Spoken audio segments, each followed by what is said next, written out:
Welcome to the Coping Podcast, where we share strategies for coping with the stressors of life, especially the difficulties of parenting. And here is your host, Dr. Lee Weiss. This is Dr. Lee Weiss. I am the host of the Coping Podcast, where I feature top experts on topics like raising healthy children, parenting, and so much more. Past guests include Dr. Doug Bolton, clinicians Ben Kessler and Michelle Winterstein, Dr. Aaron Fromm, and many more. Just a quick disclaimer, the information provided is for educational and informational purposes only. This is not intended to provide mental health treatment and does not constitute a client-therapist relationship. The information provided is not a replacement for being assessed and evaluated by a licensed professional and is not intended to replace mental health or medical advice. This episode is brought to you by Coping Partners. Coping Partners is a mental health practice in the Chicago suburbs dedicated to helping children, adolescents, and adults. We help manage various challenges, including anxiety, divorce, behavioral issues, relationship problems, and much more. Check out more episodes of our podcast and our website at copingpartners.com, and you can contact us with any questions you have. Before we dive into today's topic, I wanted to introduce today's guest, Dr. Karen Cassiday. Dr. Karen Cassiday is the owner of the Anxiety Treatment Center of Greater Chicago. She received her doctorate in clinical psychology from the Rosalind Franklin University of Medicine and Science. Nationally recognized as an expert in the diagnosis and treatment of anxiety disorders in children, teens, and adults, she has conducted extensive research into anxiety and is widely published. She is the past president of the prestigious Anxiety and Depression Association of America and served on the board of Beyond OCD Chicago. She is a founding fellow of the Academy of Cognitive Therapy. In addition, she serves on the faculty of the International Obsessive Compulsive Foundation Behavior Therapy Institute and the Rosalind Franklin University of Medicine and Science. A sought-after national speaker on television, radio, and at professional training seminars, Dr. Cassiday has appeared as an expert consultant on NBC's Today Show and has published 2 books as well. If that's not enough, she is also a mother of 5. Today, we will be addressing school avoidance and school refusal and how parents and schools can partner to best help kiddos who struggle. So thank you so much, Dr. Cassiday, for being here. Thank you, Lee. It's such a privilege. Can you share a little bit about your background and how you got into this work? Well, when I was in graduate school, I had the great good fortune of having one of the first people that Edna Foa, the founder of the first exposure-based therapy for obsessive compulsive disorder, come to my university the same year I started. And what was so exciting was prior to exposure therapy, people thought anxiety disorders, especially OCD, were incurable. And that if you dared to make anxious people do the things they're scared of, you would make them go psychotic. And so I got to have this experience where we had all these people come in who had been stuck in their homes, doing horrible compulsions, children, adults, and literally within weeks and months, completely transforming their lives. And that was such a thrill. Prior to that, as an undergrad, I'd been working with developmentally disabled, doing in-home behavioral training, and that process was much slower and frustrating. And my work with Dr. Richard McNally, who's now at Harvard, was so exciting. I just knew that's what I wanted to do. And it's been a delightful journey since then, because there's been, of course, a huge amount of research where we know so much more about how to treat people with anxiety. And then the other thing I didn't realize at the time in grad school, because no one had done the prevalence studies then, is the most common class of disorders anywhere is anxiety disorders. And so about 1 out of 4 are going to have experience with that. And, that means that working in this area is incredibly important. If you're a clinician or if you're a parent, it means you're likely to know someone or have a friend or a relative who deals with this. And so I just can't say enough good things about what you can do to make your life better if anxiety happens to be in your presence.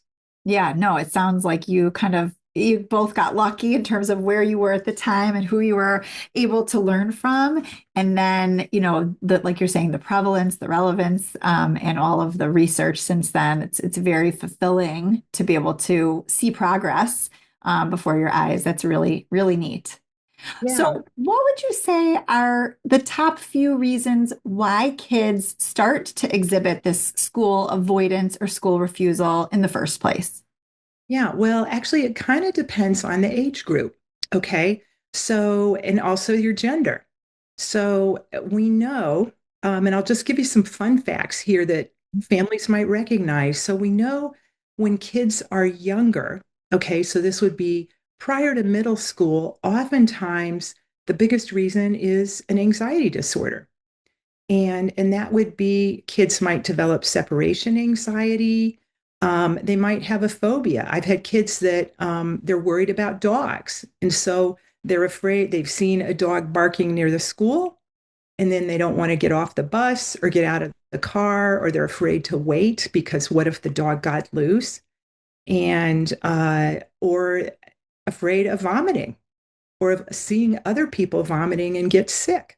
And so oftentimes there's things like this that the family doesn't realize, that all of a sudden the kid is afraid that what if I get contaminated by germs and then I get sick? What if there's a thunderstorm and I'm not feeling safe?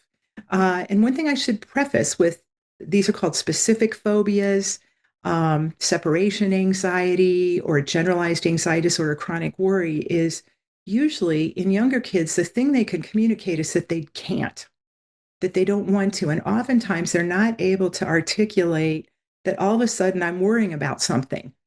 What you'll see is tummy aches and headaches, saying, I can't go to school. And one thing parents oftentimes don't understand, or some mental health professionals, is that about 80% of the kids who are middle school and younger have daily headaches or tummy aches when they have anxiety disorders.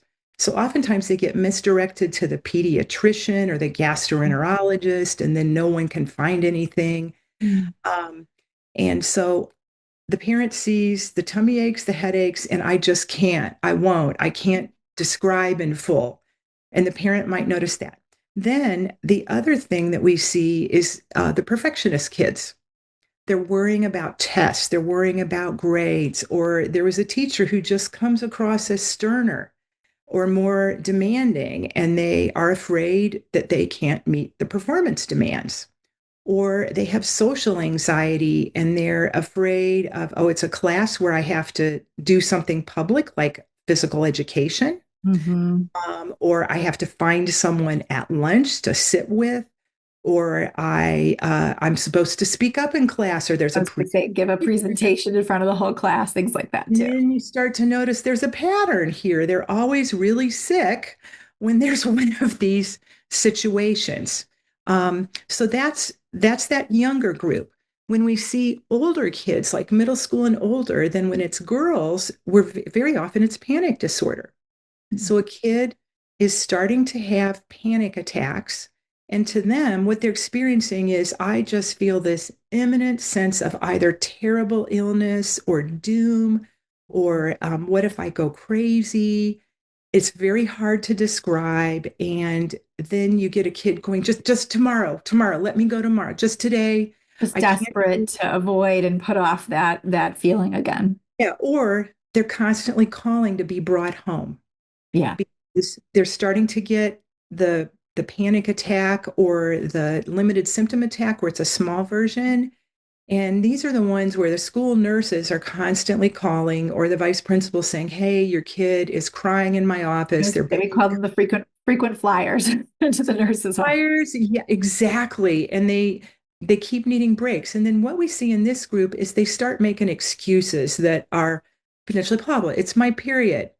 I have a migraine. I feel sick. I just can't do it. I need more time. So Right. that's one. Another group that we see are the besides the regular anxiety, I'm going to call it the perfectionists. Okay.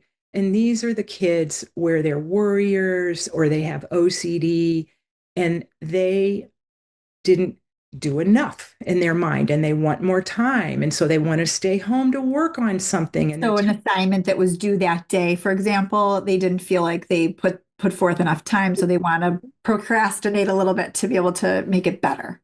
yeah, and they're a good student. Everybody agrees. And then the parent gets kind of focused. They're like, wow, that's wonderful. My child wants to work so hard. I'm so proud. My friends' kids all, blow off their homework. This one stayed up till 3 a.m. and look at the beautiful thing he or she made. And that's another category. And then we see a third category that doesn't have anything to do with anxiety disorders. And these are the kids where they just haven't connected with school. So they are not engaged academically or socially or emotionally. And they are not going to school because it's more fun not to. And they're the ones that are up all night playing video games. And people might say they're addicted to social media or they're addicted to gaming. And anxiety is not it. It's just they're able to easily fool their parents. Yeah. They know to act sick. They know to make excuses. Or I've had kids that actually leave for school, check in, and then disappear going to the bathroom and get back home and climb in the window. It sounds like Ferris Bueller's Day Off, this category. Yeah, yeah. I think, yeah, Ferris Bueller's Day Off is a great illustration. Yeah, if anyone has never heard of that, it's worth a watch. Very entertaining and illustrative of this category. So is the third category, this is so interesting. It's not, is it at all related to like learning disorders or really truly not? That group, yes, they're more likely to have ADHD and learning disorders. Okay. We see the mistake that is made is that because they're not directly oppositional, they don't do bad behaviors. They're not kids that people identify as difficult. They are just quietly falling through the cracks. And the dilemma oftentimes is that parents don't know how to engage them. Yeah. And and then also I ought to mention a fourth group, which is autism spectrum kids. And we see that group is at very high risk, and it's for all the reasons I just listed. So I may not be socially engaged. So by the time I'm in high school or middle school, it's awkward, it's uncomfortable, there's nothing there for me, or there's certain types of assignments, particularly, ones that require narrative writing that are very difficult for me, or I get laughed at when I ask the, Yeah. question, the literal, I misunderstood things literally. Right. Or I'm having overwhelming anxiety or depression. Because one of the things we see with kids on the spectrum is the way they experience emotion, it's like an on-off button. So there isn't that gradient or that buildup. And so their felt experience is all of a sudden I'm overwhelmed with this fear or this whatever. And then typically they aren't able to describe it. Yeah. So people aren't sure how to help. And the group that is probably most at risk is girls for avoidance because they usually aren't diagnosed. You mean on the autism spectrum? Yeah. Yeah. So autistic, where I get a lot of school refusal and then find out it's girls who are high functioning, they're good students, they obey all the rules, but they're on the spectrum and they don't have what we would consider friendships. Yeah. That provide emotional safety. They're terribly interested in relationships. They don't have a teacher or a coach that they connect to, and they're just sort of adrift. Yeah. The boys are more likely to be recognized and to get supports through special education, but the girls, oftentimes that's the way we start recognizing that. Yeah. So that's sort of the flavor that. Wow. But so I'm hearing you say there are, I mean, a myriad of reasons that someone might, try to avoid or refuse altogether to go to school.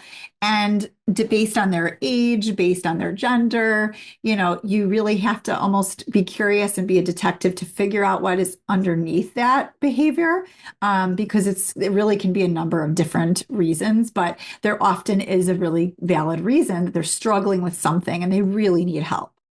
Yeah, and I think this is one thing that I think that is difficult for parents is because oftentimes if your child is avoiding school, typically it doesn't start out with it just happens once. But parents at each episode are thinking, this is the last time. If I comfort them, if I give them this special day off, or I give them a mani-pedi day and Yeah. just to chill, then that will help. Mhm. And almost always what we see is a progressive pattern where Yeah, we starting in kindergarten or the early years where when there's something difficult, they avoid, and then it just keeps getting worse. It is the difference would be with panic disorder or a sudden onset of OCD. We see all of a sudden, boom, someone's around middle school age and they were great. And then now it's really difficult. And the same with social anxiety disorder. But with specific phobias, hmm that, that usually starts around age 7. I So was normally, I was we gonna see say, that. so Yeah. are there certain ages or again developmental stages where you see kind of school refusal spiking, like really common entry for this behavior? Yeah. So we see around kindergarten, first and second grade. Oftentimes, if we've got school refusal, you're going to find separation anxiety disorder or specific phobia. I'm Okay. scared of thunderstorms, bees, dogs, and it's seasonal or it's related to the presence of or fear of vomiting every fall, every Right. winter. Then what we see is OCD, and OCD shows up earliest in boys. So if we're looking at males, we can see that starting in kindergarten, sort of evenly all the way up through the years. Okay. If we're looking at panic disorder, we typically see females, and we're looking at those early and mid teen years where it starts to come out.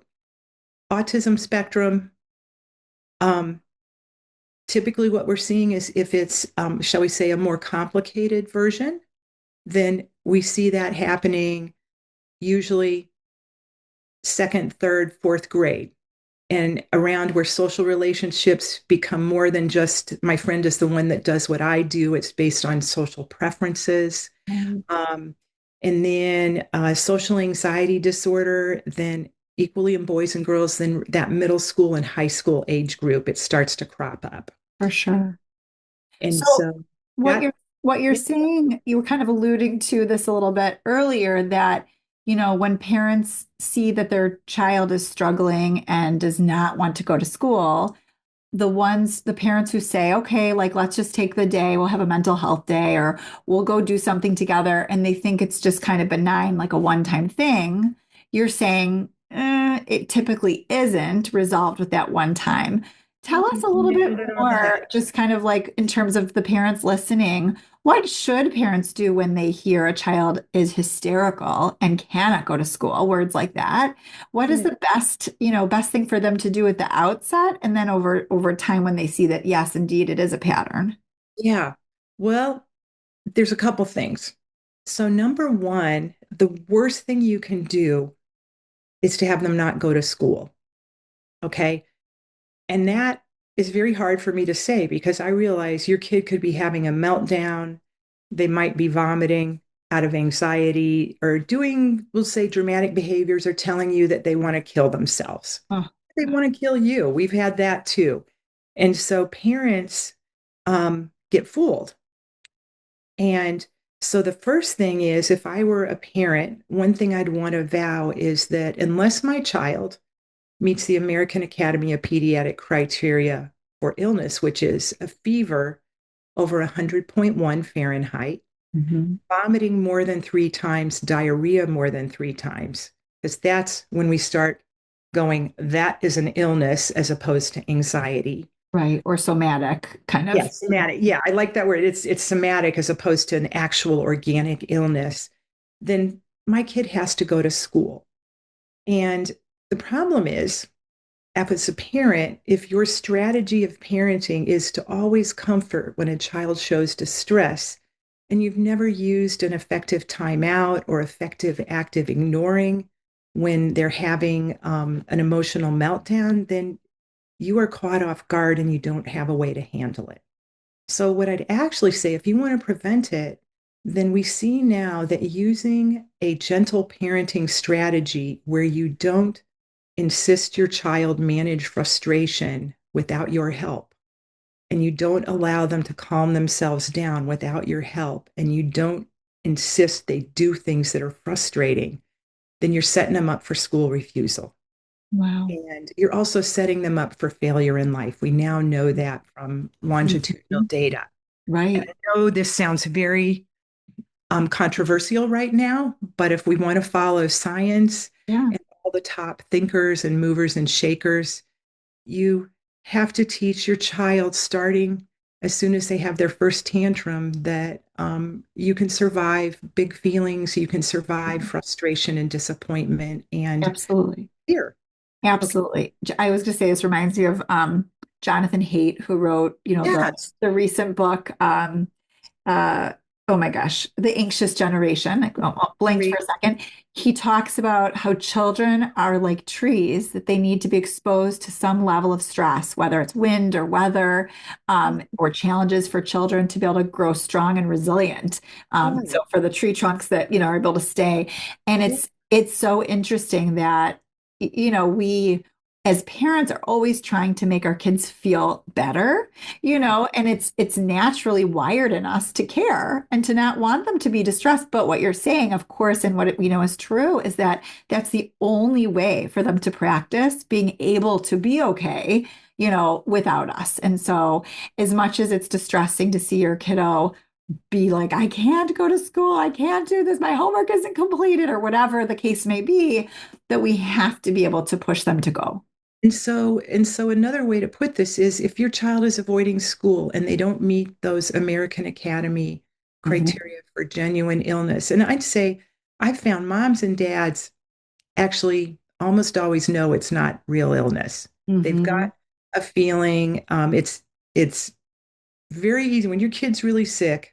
They look and act fundamentally different than when they are having a tantrum because they're scared. Yep. And is you need to consider it an Mhm.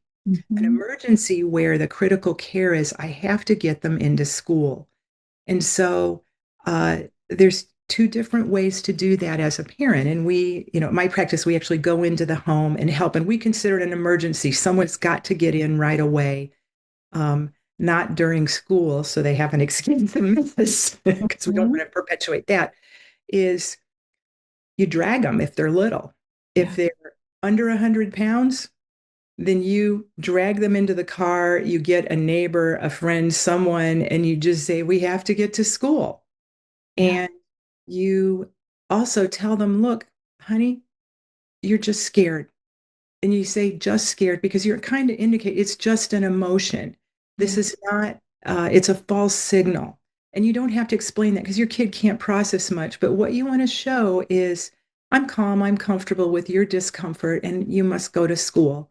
Uh, Mhm. and you take them, and then you get someone to meet you if you can, or you leave them in the car and you go get the vice principal or the whoever who can help you get them into the building. Yeah. Um, if they weigh more than 100 pounds, then you have to make sure there's nothing in the home that's reinforcing. So it means they can't go to practices that day. If there were things they can't socialize, they have no phone, they have no iPad, they have no computer. Um, if you need to, you take the cushions off the sofa, you take the Meaning, if you really can't physically get them to school, make sure they're doing nothing fun whatsoever at home. absolutely, and that there's no place to comfortably lie down. Yeah. It's no place to comfortably sleep. The windows are open. And if you need to, you play old school music they can't stand. I found rock and roll often is perceived as that, or good old country western at a high volume. And you don't argue. You Right. just say, this is the way it is. You don't get Starbucks. You don't Right. aspirin, Tylenol, ibuprofen, tummy mints. You just say, No, and no nurturing, no DoorDash, no comfort items. Yeah. the things that my parents accidentally do, Right. hoping, well, I'll get you this. The idea is, and to say, if you get yourself in the car or to the bus stop, or you walk your fanny there and you're in school, then after school, we can talk about and do any of these things. Yes. What you say Yes. is, I know So you're contingent scared. on the behavior that you really are needing them to do. And then you tell them, of course, you don't want to go. Your anxiety or your depression is telling you you can't do it, and it's a lie. Hmm. Of course, you can do it because you have to show confidence in their coping. Right. You empathize and say, yeah, of course you're scared. Of course you don't want to do it. You're having an anxiety attack, or you're thinking about, what's going to go wrong at lunch or Mhm. whatever. And then the thing you want to do is as fast as possible, you want to get help. So you want to talk to whoever you can talk to at the school that has to do with special ed and say, hey, I got a kid that's having some kind of problem. They don't want to come to school. I need your help. And Before it school, gets too far gone. exactly, because oftentimes parents go after it's been going on for months and months. Wow. Right. Makes it worse. And then find a therapist, For sure. Someone who really has someone who expertise in this area. can either help you as a parent um, be tough and show your kid how to do this, or who can help you and your kid together. Um, Right. at our practice, the parents have to be involved, or the caretakers, because it's a family issue. Um, Absolutely. when your kid won't go. And the idea is you don't want to struggle with your kid other Right. than You don't giving want them, to engage in a power struggle every day to get them to go to school. yeah, Yeah. you need to get help, and you want to communicate to them. Of course you can do this. It's okay if you feel scared. We all have times where we have to do stuff even though we're petrified or we're feeling sick or whatever. Right. I'm hearing, I had the pleasure also of interviewing Dr. Ellie Leibowitz on the Yeah. podcast a while back. And what I'm hearing you say reminds me of what he kind of like taught us, which was that formula, sort of the first half is empathy. So I understand you're scared, and I know you can handle it, that vote of confidence in their ability to cope. Um, and it's so funny. I remember typing out the one phrase, and just thinking, oh my gosh, we could use this for lots of different occasions, but it's teaching your kid what you're describing is that, it's uncomfortable to feel scared or ashamed or hurt or, fearful, all these different things. And right, we kind of have to figure out how to get past it and handle it because it's going to happen again and disappointed and all these different emotions. Yeah, yeah. And then, I think the other thing that I want to tell parents is we know for sure that one of the reasons the rates of school refusal has gone up, or school avoidance, we kind of call it school refusal because it's not an actual diagnosis, it's a phenomena of many problems. Right. Well, because you're saying it could be so many other Yeah, underlying reasons why. Right. yeah. Is that, 30, 40 years ago, um, education was deemed so important that, of course, you wouldn't miss because the parents of many kids had grown up on a farm, that they were one step away from a lifestyle where education was your way out to a better life, where we're several generations removed from that. And Right. also, the style of parenting was, why would your kid, why would you ever allow a child to do something that was bad for them? Right. And that if it meant giving them a whooping, if it meant dragging them, there was just, parents had a different quality of There's a authority. different authority for sure, firmness. Now we've gotten really confused, and we've confused the idea of attachment with friendship, and we've confused the idea of empathy with friendship. Where um, my hope is, as my children become, they're all young adults now, but as they become there, they might choose me to have a friendship type relationship. But when they're young, my goal wasn't friendship; it was to make them effective adults, which meant we're kind of at odds all the time because it's inconvenient. And I'll give you an example. I had one son that hated quiche. Don't know why, but he did. And every time we had quiche, he would complain and complain and complain and whine and make a big fuss and have a tantrum. And the way I handled it was the Ellie Leibovitz way. I'd just say, of course you hate quiche. You've always hated quiche. However, you have to eat it. This is what we're having tonight, right? It into his mouth, giving me like death glares and complaining and muttering curse words that I couldn't quite hear. But I looked at it like, he's eating it. Fine. That's okay. I don't need him to have a happy attitude. I need him to eat dinner. Right. And you not to make 12 different items for all your kids. Yes. And so I would encourage all parents who are listening, whether your child has issues with school refusal or not, is to realize, okay, my real goal is to get them to do all those things they find difficult so that when I'm not with them, they're independent. And that my goal is not for them to be happy about it. Right. My Right. goal Goal is is not to be for happy them, all the time. It's to be functioning, yes, right? and my goal, Coping. yeah, for them to be grateful that I made them do this. Because my observation is most of us didn't develop true gratitude for our parents' work until we had children. Mhm. And probably until they were toddlers or teenagers did we deeply understand, oh my God, because I look back and I'm like, wow, I'm lucky I'm alive and wasn't shipped off to the, like juvenile detention center because I was a handful, Ah, not in a misbehaved bad kid way, but just I had a lot of opinions and a lot of defiance yeah. toward some of the things my parents wanted, but I learned to do it.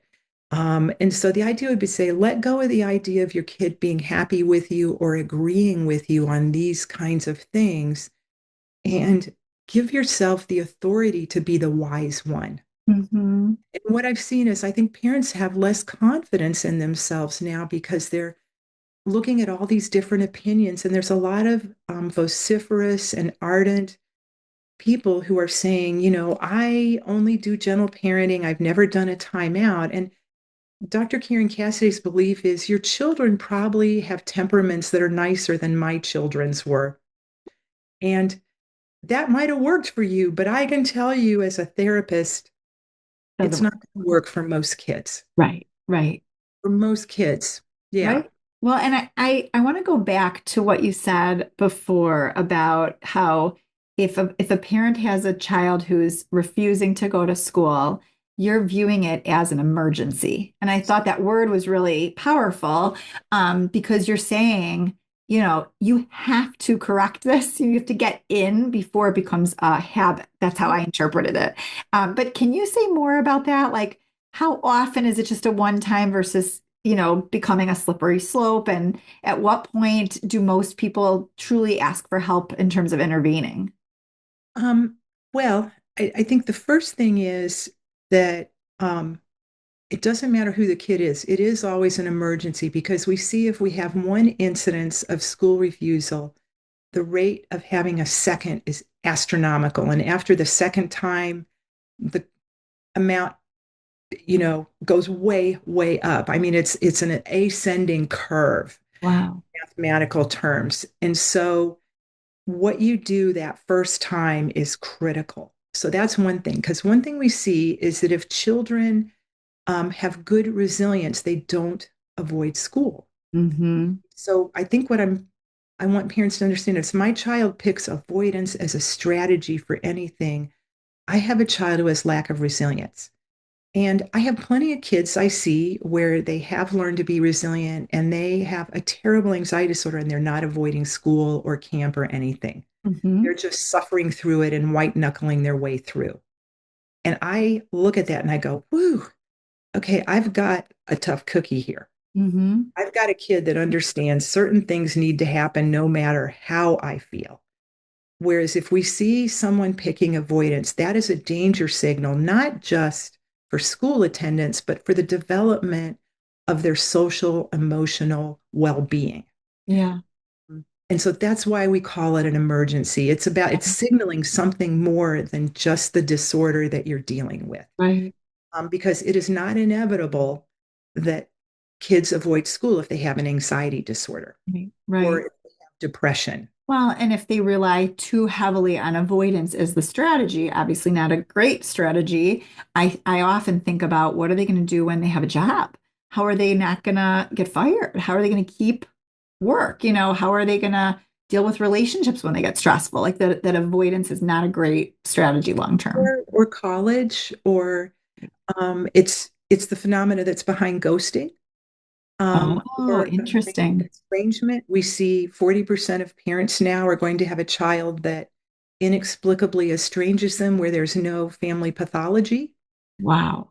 It's an avoidance strategy. It's saying, and what we see when we do surveys of older teenagers and college and young adults is that they mistakenly think if something makes me unhappy, it's a threat to my mental health.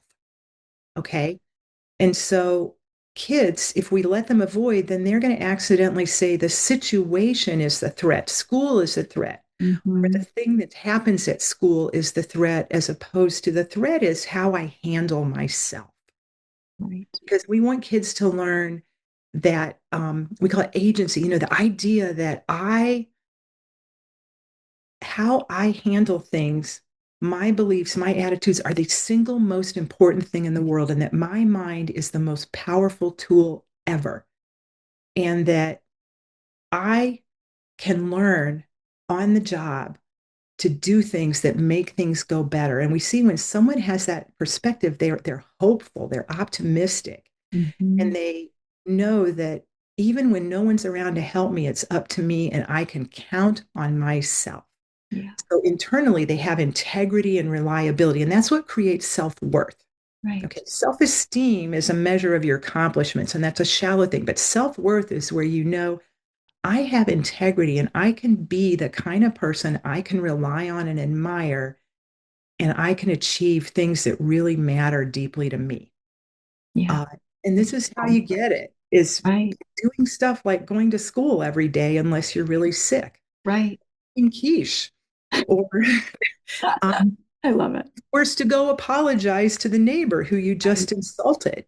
instead of being sent to a therapist to talk about your anger issues. Right. Um, that's because sometimes that's what parents will do is they'll think um, my child has to feel good or ready to do something instead of actually we have to learn we're never really ready. We just have to learn to start. Right. Absolutely. Oh, these are wonderful. Again, I love that there's such hands-on examples that every parent can kind of relate to. So thank you for that.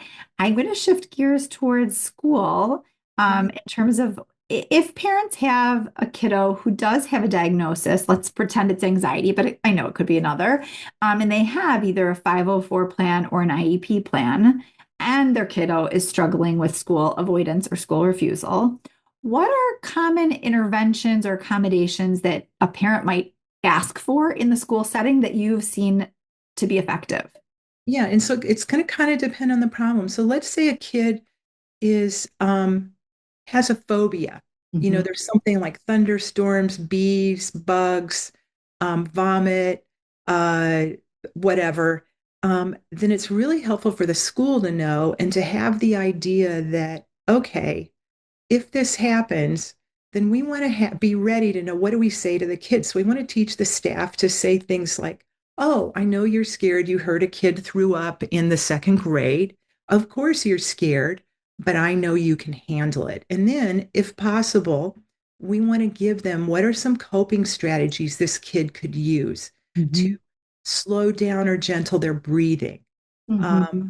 to get distracted by doing something engaging or pleasant in the moment so they can like redirect their attention. Hmm. Um, or to say, well, you can't go home, but you don't have to go by that room right now while they're cleaning it up, even though it's recess. And so to make it so that we keep them in the building, that's the first I strategy. was going to say, like, is it okay? I know it's not perfect, but is it better for them to be able to, have a place within the school they could go if they need a break versus going home? Exactly. Yeah, that's a Okay. better choice. We want to think what are gradual steps? It's to think the first thing we want to cut off is leaving the building. or talking to the parents. So we don't want that to happen. I'd rather have them talk to the school nurse or their teacher or whoever's on the special ed team, Mm-hmm. where we're teaching them to use resources. Mm-hmm. Okay. And then the other thing would be to also make sure the staff has an array of things that can help distract or help them slow down. And deep breathing is not one of them. Okay. People say, take a deep breath. And if you take a deep breath, you do a deep exhale and you lower carbon dioxide in your blood, and that makes you feel more weird and anxious. So we want kids to take a slow, gentle, quiet breath. So no deep breathing. Wrong, Mm-hmm. wrong, wrong. There's a lot of misconception about that. And then if with some kids, just having a coping buddy.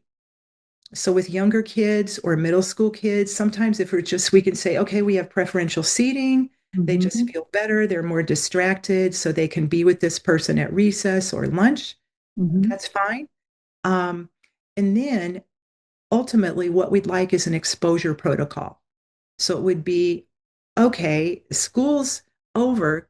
Could you walk by that classroom? And you can hold your breath if you need to, but let's just walk back and forth a couple of times, and then you can go to the bus or you can go to your car. As opposed to like taking a circuitous Yes. route to avoid that classroom. Circuitous road pot, yes. Or can we go near the field where they said there were bees at recess? Mm-hmm. Or can we look out the window and look at the thunder clouds? Mm-hmm. And then the other thing is, ideally, the child would be getting some therapy for that. I realize schools can't encourage that, but as a parent, you certainly could. Yeah. So that would be one strategy. Another one would be if it's social anxiety, then we want to figure out where is it tough. So is it lunch? Is it recess? Is it PE? Is it a certain class? And then we want to come up with what are solutions to that problem. So if someone has no one to eat with, then can we find some of those really helpful kids where we get an invite and they have a lunch munch? Right. Or Because some of those kids might go home mysteriously right before lunch every day. Oh Yeah. yeah, Avoid that. yeah. Right. Or they're in the bathroom the whole time Right. pretending to have a bowel movement. Terrible. Yeah. Uh, That one breaks my heart more than for whatever reason, more than the rest when I hear those stories of the kids eating in the bathroom stalls, which happens in every town. yes. It just gets to me like, oh, we got to do something. Somebody to spend a half hour in the boys' room or the girls' room. Yeah. Yeah. Yeah. So, and I found there's always kids who are empathic and understanding. They just need to be given the cue, like, hey, this person doesn't have a lunch buddy. Would you please Absolutely. include them and make the introduction? Right. Or if there's a resource room, Mm-hmm. they can at least start by eating lunch there until you can develop some friendships. And that would be a main thing that I'd want a school to do is who can we pair them up with? How can we make social introductions that they aren't able to do themselves? If Right. it's a panic disorder, a lot of times having a place where you can go to take a moment, to slow down, Mhm. no calling parents, Yeah. and just give them a quick 5 minutes Yeah. and walk them back to class. Yeah. And it could even just be getting a glass of water, something, getting fresh air with someone for 5 minutes. Yeah, and just a real quick, because we see the average panic attack doesn't last longer than 90 seconds to 3 minutes. And if we can get someone to just breathe through their nose gently and quiet, we can just cut it down. Um, and so that would help. And then sometimes having Can I later interrupt you for 1 second? Can you do an example? Like, can you show us when you say breathe gently and quietly, what that looks like versus the deep breath, if you could kind of demonstrate? so gently and quiet would be your mouth is closed. You're just breathing through your nose. And then when you're breathing, you can barely feel the air go in the back of your throat, and your belly is going up. So your belly button is going out to the opposite part of the room. The count of 1,000, 2, 1,000, 3, 1,000, 4, 1,000, down 1,000, 2, 1,000, 3, 1,000, 4, 1,000, belly button up 1,000. So just like that, I had my With the mouth mouth obviously closed, of course, right? closed and just breathing through the nose. If Okay. kids are crying, get them to do some good blows. Right. So breathe through their nose. That's what it would look like. And then another thing is if a kid is overwhelmed by lining up, getting ready, waiting for the bell, and this is more likely with shy or socially anxious kids or with kids who are on the spectrum than a late arrival. So being able to come in after the crowd has come in without penalty or early arrival where Going right they to the can classroom. come in before and get situated. And I found spectrum kids tend to like that better. Yeah. It's all organized and I don't feel like I'm standing out because Right. I'm in after the crowd. And Um, how, for that example, because I could see that being really successful, and again, much better than the kiddo not coming to school. There's still a little bit of avoiding that chaotic scene, but you're saying that's an acceptable kind of amount of avoidance?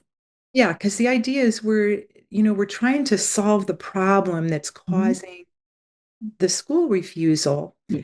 And we're trying to show them, okay, you can be in school. And then the idea is we need to do exposure training or figure out how can I help this person manage the crowd? Hmm. Social, does there need to be someone that they can meet every day so they're with them in the crowd? Yeah.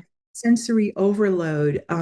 If we have like those little in-ear earbuds that Mhm. it blocks the noise. If it's visual, if we have them wear Or sunglasses. even a hood I've seen. I think kids like Yeah, that, yeah, to just, kind of block it out. dampen that overwhelm. And then through gradual exposure therapy, we can teach people on the spectrum to tolerate more Mhm. and more stimulus, but it's a slow process. And so we want them to miss as little as possible. And then the Yeah. same thing, I have kids on the spectrum where in the lunchroom, it's not the social aspect, it's the din and the noise. So Hmm. is there an area where they could sit where it's less so? Right. Uh, Right. we, is there a lunch bunch we could create in the resource area where they can, eat and do that and not be so overwhelmed they can't do afternoon classes? Absolutely. So No, those are just some these are practical. great examples.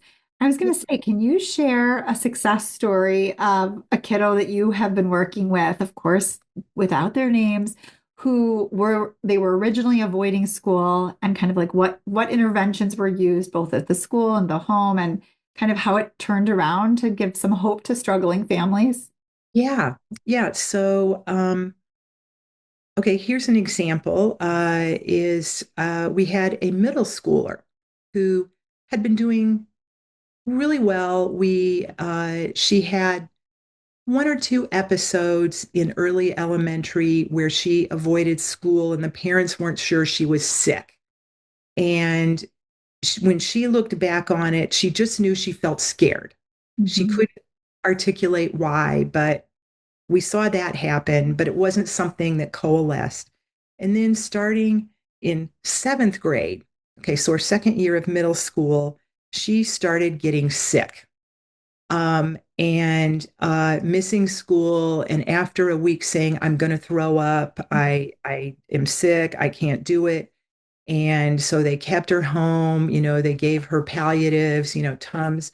And then the mom got her to see the pediatrician. The pediatrician referred her to the gastroenterologist. The school was sending out homework. And she would say, I want to go to school. She would try to go to school. And then the nurse would call and say, you got to pick her up. She says she's going to throw up. Oh, The gastroenterologist scoped her.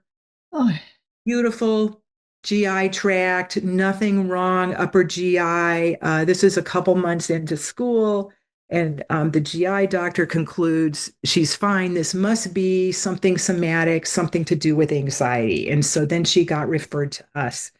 And when we interviewed her, we realized she had had an episode in school where she started to feel really lightheaded and dizzy and mildly nauseous and felt like she was going to die and thought that she's going to have stomach flu. And so she called the nurse and went home. And we think that actually was her first panic attack. yeah, yeah. Um, and we ended up diagnosing her panic disorder with agoraphobia. So, Mhm. agoraphobia is where you avoid something for fear of making yourself anxious.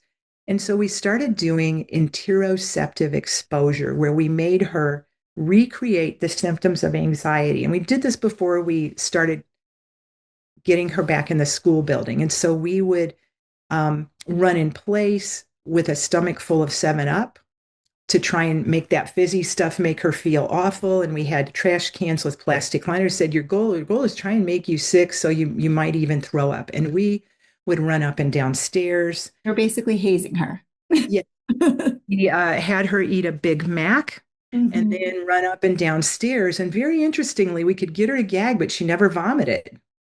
And which was very powerful for her because she realized actually it's really hard to throw up when I'm anxious. Feeling it's not really likely to happen. Not real. It's just I feel like I might, and I'm worrying that I might. And then once she realized that, we're like, okay, we're going to start going back to school. And what we're going to have you do before we go back to school is we're going to go through the building. We got permission to go after school. And we're going to go into the rooms that you go into, and we're going to do these enteros exposure exercises to see if we combine school with this, if we can make you barf. And of course, we didn't. But that was an aha moment because she was thinking it's the situation that makes this happen. Right. The whole time we're talking to her like, this is, and reframing it, saying, this is good. I'm glad you feel this way. You're learning something important. What are you learning? I can handle it. Yeah. And then and this took place over a week where every day we did this really intensive work is what you're describing. Yeah. Where we were like, we got to get you back. But we want you to, and because she was over 100 pounds and her mom was a very petite lady and dad often traveled, we realized we can't drag this kid. Yeah. And then we got her in school and we had the rule that unless a thermometer shows 100.1 or higher, or you have someone witnessing 3 diarrheas, and we got a picture off the internet to show what we meant it looks. So tiny little bit of brown or mucus does not count. Same thing with vomit. We need a bowl full of vomit. I was going to say, and they have to show you because we've had kids where they say that they have and you don't believe it. Yeah, there's the tiniest little spot, and you're like, no, that does not count. That's not it. It's the real deal. Like, many of us have had stomach flu. Right. And had the school have that, and the school needed my basically saying this is not a medical issue. So they had the authority to say, no, we can't send you home. Yeah. And then what we did is we gave them a big bottle of fruit flavored Tums and said she's allowed to have one of these if she wants, just to help if it helps. It made her feel better, although it didn't help the symptoms. I was going to say whether it's placebo or real, it's matter. Benign. Yeah. Her to see I can cope. Yeah, absolutely. But it's no different than we might let a kindergartner take their teddy bear. They're lovey, right? Absolutely. Yeah, and we would think nothing of that. No, of course. And then we had rewards where there were things she wanted to guarantee and earn. And each day you got to school without talking about getting sick, because she would want to talk and talk. And then mom would, oh, I'm so sorry. And we're like, and then mom got report cards. And if she accidentally asked her daughter how she felt, she had to pay up $1 to the daughter. If she accidentally looked sad or concerned about the daughter crying or being teary-eyed, she had $1. And that quickly stopped that. Because you're retraining the mom too, to not reinforce this. Yes. Yeah. And the daughter was really clear. Yeah, when you get upset, it makes it worse for me. Absolutely. I don't like it. Even though I like your sympathy, I don't like it. Yes. And so we got her back in school, and there were, whenever somebody else was sick, she would want to make more calls. She'd show up in the nurse's office, and we got to where we gradually had more and less time, and we started with 5 minutes and got it down to, oh, it looks like your anxiety is bothering. Here, let me walk you back to class. Wonderful. Oh, what a success story. That's incredible. Really well. Yeah. And it's not an issue now. Yeah, that's incredible. Very powerful to just hear, kind of, again, what steps were taken and where she is now. And of course, we could imagine how that could have gone if the parent didn't get any help and just kind of kept, leaning into the anxiety and listening to the anxiety and letting the anxiety kind of rule the roof. Yeah. And one last thing to say is that when someone has an anxiety disorder, we know it's chronic unless it's properly treated. And that could also include medication. Yeah, absolutely. And so it is an emergency. Yeah. So parents think the earlier and the more aggressively we can intervene, the better for my kid. Yeah. No, I think that's like a huge take home message that from this, this hour with you is just do not assume it's going to get better without intervention. Take it really seriously, treat it as an emergency to avoid what could turn into something much, much bigger in terms of, future, almost feeling like they're unable to function in society, like that you could think of the worst case situation as a wake up call. Yeah. It is. I want to ask you just one more question before we end, which is for the parents who are listening, if they are interested in learning more on this topic, what are some of your favorite resources, whether they're books or podcasts, anything that might help them learn more on this topic? Yeah. Okay. So the first thing that I would recommend is my book called The No Worries Guide to Raising Your Anxious Child. And this book is geared towards helping both parents and kids. And so it's got exercises in there for the parents as well as for your kid. It's kind of a 2-for-1. Mm-hmm. So that's one thing I'd recommend. Another thing that I would highly recommend is Lenore Skenazy's podcast and her website and videos, which is Let Them Grow. Wonderful. LetThemGrow.org. And although it's not specific to anxiety, everything in there is research relevant to kids with anxiety and families that have it in it. Mm-hmm. And you will be inspired and amazed. And one of the things they've shown is if you can do independence-based parenting, where you have strategic boredom, strategic frustration, strategic anxiety, without parents intervening, you can create a whole new trajectory for your child. And we try to get all our parents to do the independence training program that they have in there. Wow. So that is something that is, and it's so user-friendly and fun. Wonderful. And then the other thing that I can say is if you're looking for therapy and you're having difficulty, if you go to the Anxiety and Depression Association of America, that is the largest single listing of people who are trained and experienced with the kind of things that Lee and I do, that we know help kids with anxiety. And the biggest mistake parents make when their kid's anxious is they think if I can make them more confident or make their self-esteem better, then that would help their anxiety. And what we see is actually action creates confidence. So we know for sure that exposure-based parenting is the single best strategy to use if your kid tends to have anxiety or if you yourself have had it. Mm-hmm.